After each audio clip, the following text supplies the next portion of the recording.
Shalom, selamat pagi Bapak Ibu Saudara yang dikasihi Tuhan Yesus Kristus. Selamat hari Minggu, selamat kita berjumpa kembali dalam renungan pada pagi hari ini.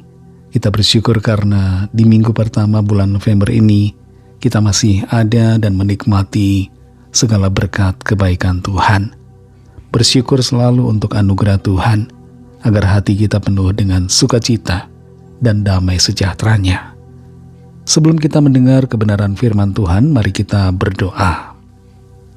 Bapa di sorga, Bapa dalam nama Tuhan Yesus Kristus, terima kasih kami mengucap syukur untuk segala berkat kebaikan-Mu. Tuhan sudah menolong dan memimpin kami sampai saat ini.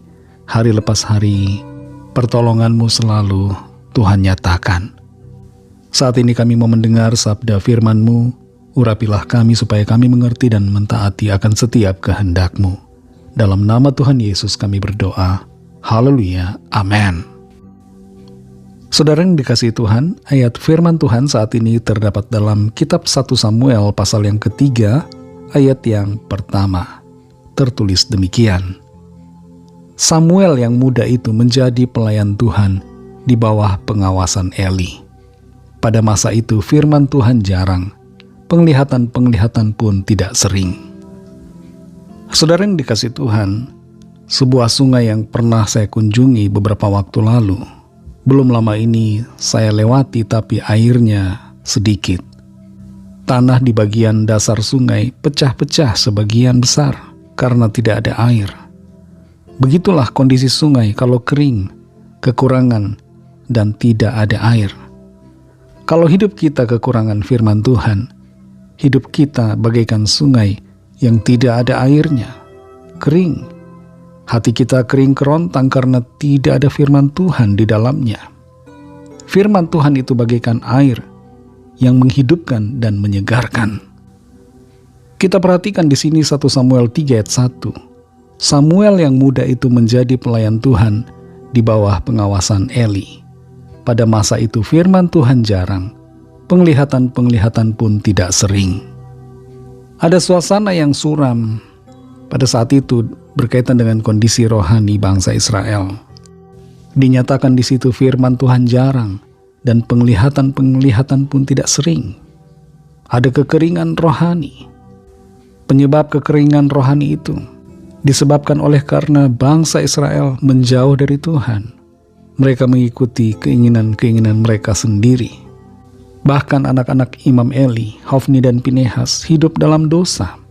Dan itu sebabnya mereka tidak mendengarkan firman Tuhan. Tidak ada pewahyuan, tidak ada penglihatan. Mereka tidak peka pada suara firman Tuhan. Dalam masa kekeringan rohani itu, ada seorang anak muda, anak yang masih kecil bernama Samuel, yang menjadi pelayan Tuhan. Samuel adalah anak dari Hana. Hana dulunya mandul, tapi dia berdoa supaya Tuhan memberikannya seorang anak. Dia bernasar bahwa anak itu akan dia berikan kepada Tuhan untuk melayani Tuhan. Dan nasarnya itu dia wujudkan ketika Tuhan memberikannya seorang anak.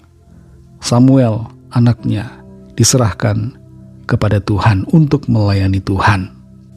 Umur Samuel ketika mulai diserahkan kepada Imam Eli, diserahkan ke rumah Tuhan untuk melayani Tuhan oleh Hana ibunya, sekitar 3 tahun.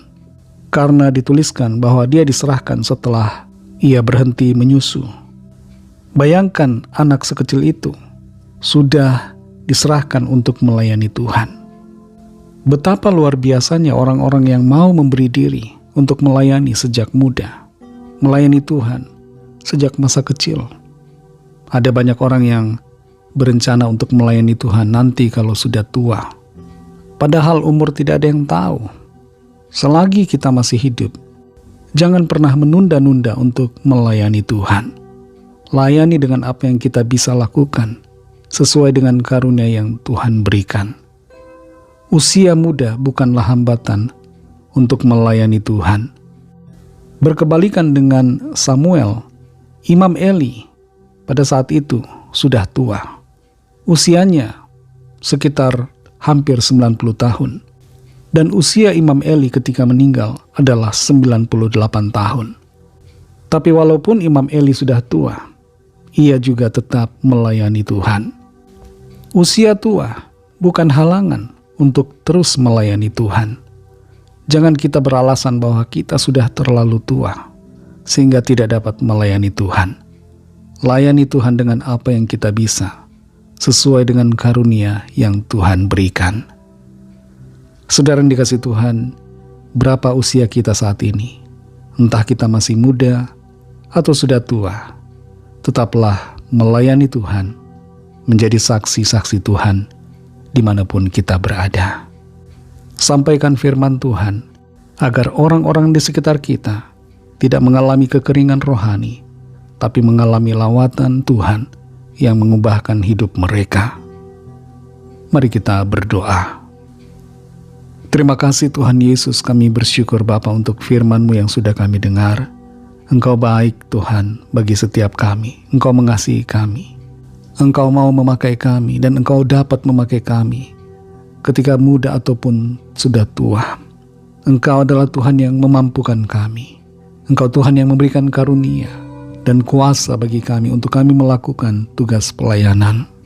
Mampukan kami Tuhan untuk meresponi setiap tugas panggilan-Mu atas kami dan tidak menolak akan panggilan-Mu, pelayanan yang Tuhan percayakan untuk kami kerjakan sesuai dengan karunia dan talenta yang Tuhan berikan.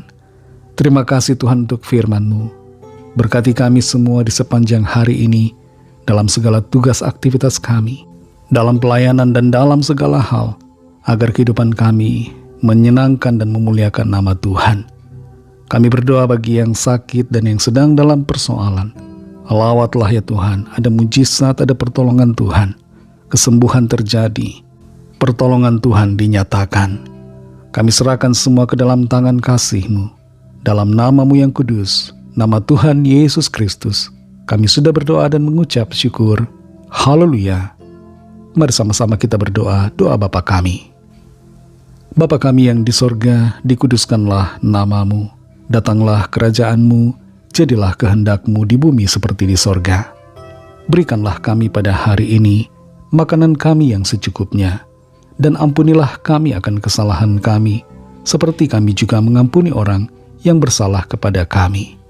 Dan janganlah membawa kami ke dalam pencobaan, tetapi lepaskanlah kami daripada yang jahat, karena Engkaulah yang punya kerajaan, dan kuasa dan kemuliaan, sampai selama-lamanya. Amin.